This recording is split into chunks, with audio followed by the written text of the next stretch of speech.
Good morning students. Bhajanpal Bhatia educational group के digital world में आपका स्वागत है। डियर स्टूडेंट्स, हिंदी गद्य खंड के अंतर्गत हमारा जो प्रकरण चल रहा है वह है गिल्लू।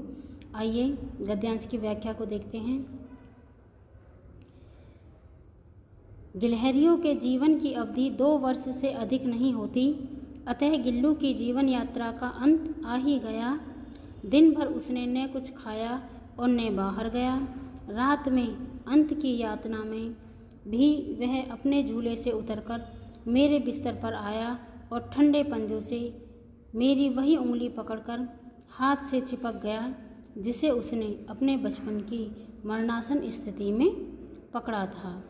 यातना का अर्थ होता है कष्ट या दर्द। मरणासन यानी कि मरने की सी स्थिति में। तो पहले इसकी व्याख्या को समझेंगे। यहाँ लेखिका ने गिल्लू के अंतिम समय का वर्णन किया है। लेखिका के पास क्योंकि गिल्लू 2 वर्ष से रह रहा था, अब उसे दूसरा वर्ष चल रहा था और गिलहरियों का जीवन मात्र 2 वर्ष का ही होता है। अब गिल्लू की जीवन यात्रा का अंत आ ही गया था, अर्थात गिल्लू का अंत चल रहा था। उस दिन उसने कुछ भी नहीं खाया और न ही वह बाहर खेलने के गया, अर्थात उसे देखकर लेखिका समझ गई थी कि यह अब मरने वाला है।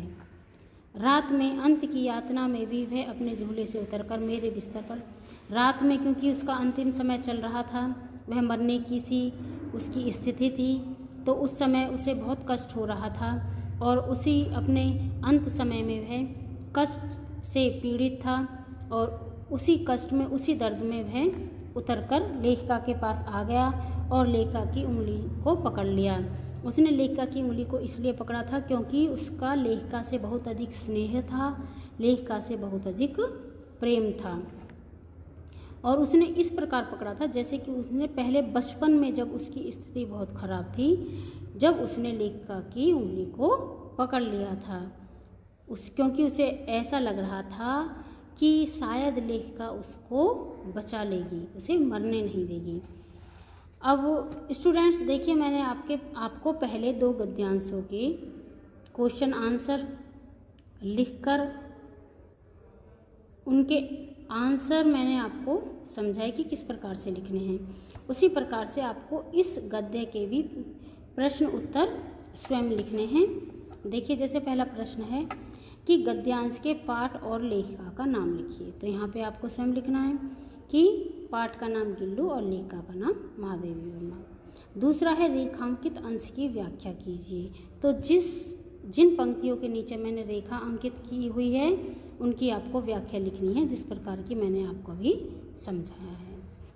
प्रश्न 3 है, गद्यांश के आधार पर बताइए कि गिल्लू को लेखिका के पास रहते कितना समय हो गया था। तो गद्यांश के आधार पर हम कह सकते हैं कि गिल्लू को लेखिका के पास रहते हुए 2 वर्ष से अधिक हो गए थे। 4th क्वेश्चन, गिल्लू का अपने अंत समय में लेखिका की उंगली पकड़कर उसके हाथ से चिपक जाना क्या प्रदर्शित करता है।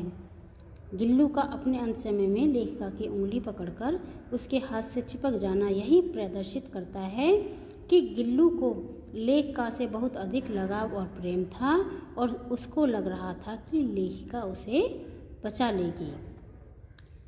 नेक्स्ट क्वेश्चन, लेखिका कैसे जान गई कि गिल्लू की जीवन यात्रा का अंत आ गया है। तो यहीं गद्यांश में से हम छांट के लिखेंगे, क्योंकि उस दिन गिल्लू ने पूरे दिन कुछ नहीं खाया था और ना ही वह बाहर गया था और उसके पंजे ठंडे पड़ गए थे। यही सब देखकर लेखिका ने अनुमान लगा लिया या लेखिका जान गई थी कि अब गिल्लू की जीवन यात्रा का अंत आ गया है। तो डियर स्टूडेंट्स, आज हम एक नया प्रकरण शुरू करेंगे और यह हमारा प्रकरण है गद्य खंड से ही, निष्ठा मूर्ति कस्तूरबा। यह जो निबंध है, इस निबंध के लेखक हैं काका कालेलकर। आइए गद्यांश को देखते हैं। श्री काका कालेलकर द्वारा रचित निबंध निष्ठा मूर्ति कस्तूरबा एक संस्मरणात्मक निबंध है, शुद्ध साहित्यिक एवं व्यावहारिक खड़ी बोली पर आधारित। इस निबंध के अंतर्गत व्याख्यात्मक एवं विवेचनात्मक शैली का प्रयोग किया गया है। प्रस्तुत निबंध में राष्ट्रमाता कस्तूरबा के पातिव्रत धर्म अर्थात पतिव्रत धर्म, त्याग व सेवा परायणता जैसे महान गुणों पर आधारित जीवन की अनेक ऐसी झांकियाँ प्रस्तुत की गई हैं जो भारतीय नारी के गरिमापूर्ण रूप का अनुपम चित्र प्रस्तुत करती हैं। आज की उभरती नई पीढ़ी के लिए यह निबंध अनेक दृष्टियों से एक प्रेरक निबंध सिद्ध हो सकता है। विशेषतः भारतीय नारियों को यह एक आदर्श जीवन की प्रेरणा प्रदान करता है। आइए देखते हैं।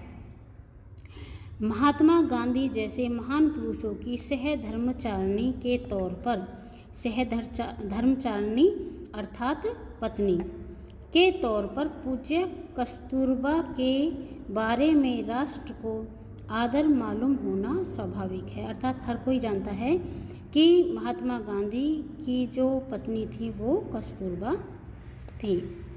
राष्ट्र ने महात्मा जी को बापूजी के नाम से राष्ट्रपिता के स्थान पर कायम किया ही है, इसलिए कस्तूरबा भी बा के एकाक्षरी अर्थात एक अक्षर के नाम से राष्ट्रमाता बन गई।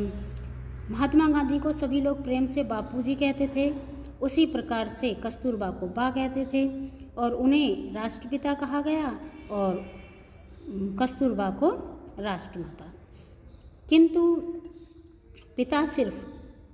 किंतु सिर्फ महात्मा जी के साथ के संबंध के कारण ही नहीं, बल्कि अपने आंतरिक सद्गुणों और निष्ठा के कारण भी कस्तूरबा राष्ट्रमाता बन पाई हैं। चाहे दक्षिण अफ्रीका में हो या हिंदुस्तान में, सरकार के खिलाफ लड़ाई के समय जब जब चारित्र्य का तेज प्रकट करने का मौका आया, कस्तूरबा हमेशा इस दिव्य कसौटी से सफलतापूर्वक साथ हुई। इससे भी विशेष बात यह है कि बड़ी तेजी से बदलते हुए आज के युग में भी आर्य सती स्त्री का जो आदर्श हिंदुस्तान ने अपने हृदय में कायम रखा है, उस आदर्श के जीवित प्रतिमा के रूप में राष्ट्र पूज्य कस्तूरबा को पहचानता है। इस तरह की विविध लोकोत्तर योग्यता, लोकोत्तर अर्थात लोक में प्रसिद्ध, संसार में प्रसिद्ध योग्यता के कारण आज सारा राष्ट्र कस्तूरबा जी की पूजा करता है। कस्तूरबा अनपढ़ थी। हम यह भी कह सकते हैं कि उनका भाषा ज्ञान सामान्य देहाती से अधिक नहीं था। दक्षिण अफ्रीका में जाकर रहीं, इसलिए वह कुछ अंग्रेजी समझ सकती थी और 25-30 शब्द बोल भी लेती थी। मिस्टर एंड्रूज जैसे कोई विदेशी मेहमान के घर आने पर उन शब्दों की पूंजी से वह अपना काम चला लेती और कभी कभी तो उनके उस संभाषण से विनोद भी पैदा हो जाता, अर्थात मनोरंजन भी होता था। कस्तूरबा को गीता के ऊपर असाधारण श्रद्धा थी। गीता पुस्तक की बात यहाँ पर की गई है। पढ़ाने वाला कोई मिले तो वह भक्ति पूर्वक गीता पढ़ने के लिए बैठ जाती, किंतु उनकी गाड़ी कभी भी बहुत आगे नहीं जा सकी, यानी कि बहुत ज़्यादा वो गीता को नहीं पढ़ सकें क्योंकि उन्हें पढ़ना कम आता था। फिर भी आगा खां महल में कारावास के दरमियान उन्होंने बार बार गीता के पाठ लेने की कोशिश चालू रखी थी, क्योंकि स्वतंत्रता के आंदोलन में वो कारावास में कैद थी। यहाँ पर उस समय की बात की गई है। उनकी निष्ठा का पात्र दूसरा ग्रंथ था तुलसी रामायण।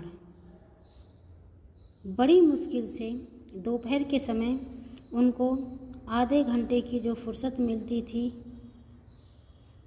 उसमें वह बड़े अक्षरों में छपी तुलसी रामायण के दोहे चश्मा लगाकर पढ़ने बैठती थी।